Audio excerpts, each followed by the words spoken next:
댓글과 좋아요는 좋은 영상을 만들 수 있는 원동력입니다. 이후 역사상 첫 번째 산업혁명은 단기간에 진행되었던 것이 아니라 18세기 중엽부터 19세기 초까지 영국에서 시작된 기술과 사회의 상호 연속적인 발전을 뜻합니다. 기술의 발전은 사회의 변화를 이끌었으며 사회의 변화는 다시 기술의 발전을 촉진시킨 것입니다. 당시 영국은 명예혁명을 통해 입헌군주제를 도입함으로써 안정적인 정치적 일관성을 가질 수 있었으며 더불어 식민지 무역을 통해 축적된 자본에 기술 혁신이 더해져 폭발적인 성장을 할 수 있었습니다. 이 시기 영국은 농업과 수공업 중심에서 산업 및 기계 제조업 중심으로 성공적으로 산업 구조를 전환할 수 있었습니다. 산업혁명이 큰 의미가 있는 것은 증기기관의 다양한 활용이나 몇 가지 새로운 산업이 크게 발전했기 때문만이 아니라 산업혁명 이전과 이후에 인류의 삶이 큰 변화를 겪게 되었기 때문입니다. 산업혁명 전 1800년보다 이후 약 200년의 변화가 더 컸을 정도이니까요. 산업혁명 이전까지의 세계는 토마스 멜서스가 인구론에서 주장한 이론대로의 사회였습니다. 일명 멜서스의 덫이라고 불리우는데 식량은 산술급수적으로 증가하나 인구는 기하급수적으로 증가하기 때문에 결국 인구 증가 문제를 해결하지 못하면 사회 구성원에게 식량을 충분히 제공할 수 없는 상황이 발생한다는 것입니다. 굉장히 디스토피아적인 의견도 내세웠는데 다수를 위해서 저소득층의 인구를 줄여야 하며 결혼이나 출산을 늦추거나 안 하게 하는 것이 좋다는 주장을 하기도 했습니다. 멜서스 트랩은 이미 여러 영화들을 통해서 많이 접해본 적이 있는 이론입니다. 영화 설국열차는 빙하기가 온 지구에서 살아남기 위해 완전한 자급자족 시스템을 갖춘 열차에 탑승해 멈추지 않고 계속 전 세계를 질주한다는 내용입니다. 당연히 한정된 식량을 1등 칸, 중간 칸, 꼬리 칸 사람들이 나눠 먹어야 하기 때문에 정기적으로 꼬리 칸 승객을 집단 학살함으로써 인구의 균형을 유지하려고 합니다. 멜서스의 눈에는 당시 지구가 큰 설국열차처럼 보였던 것입니다. 또한 마블 시리즈의 최고 빌런 타노스가 주장하는 것도 결국 멜서스 트랩입니다. 하지만 이 이론은 현대에 들어서면서 농경 기술의 진화, 화학 비료의 개발 등의 기술 혁신으로 농업 생산성이 획기적으로 증가하면서 설득력을 잃게 됩니다. 그동안 인구도 폭발적으로 증가했지만 과학 기술의 진보가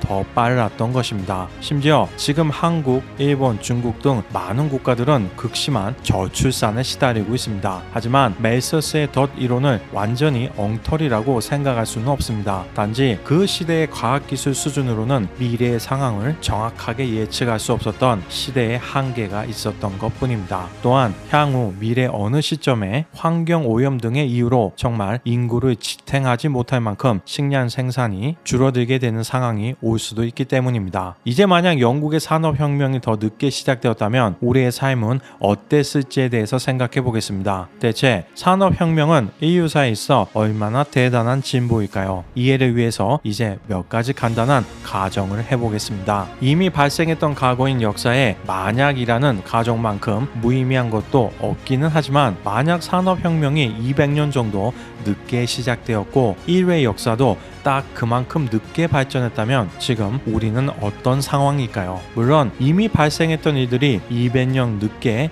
똑같이 발생할 확률은 매우 낮습니다. 하지만 산업혁명의 가치를 쉽게 이해하기 위해서는 이 방법이 가장 간단합니다. 우리는 지금 1823년 조선 순조 임금 시대에 살고 있습니다. 세도 정치가 조선을 본격적으로 망치기 바로 직전 시기입니다. 세도 정치는 국왕에게 위임을 받은 특정인 혹은 소수의 외척 가문으로 진행된 독가점적인 정치 체제를 말합니다. 조선은 이 시기부터 만국까지 세도 정치가 지속되었다고 볼 수 있으며 그 폐해가 굉장히 심했습니다. 보통 왕조의 몰락은 기존 기득권층 내에서의 분열에서 시작되는데 세도 정치는 그 방아쇠였다고 할 수 있습니다. 특정 집단이 권력을 독점하니 당연히 소외된 다수의 사회 지도층들은 기존 체제가 무너지는 것만이 자신들의 살 길이라고 판단할 수밖에 없으며 백성들의 삶 역시 부정부패로 인해 나락으로 떨어지게 됩니다. 우리의 일상생활은 어땠을까요? 그때는 인터넷과 유튜브가 없는 건 당연하고 전기조차 사용하지 못할 것입니다. 지금은 필수품이나 다름없는 커피의 존재조차 대부분 몰랐을 것이며 TV, 냉장고, 세탁기 같은 가전제품은 상상조차 하지 못할 물건들이겠죠. 또한 이 영상을 보는 분들 중에서 40% 정도는 노비일 것입니다. 조선은 세계사적으로도 역사에서도 매우 독특하게 같은 동족을 19세기 말까지 노비로 세습시키는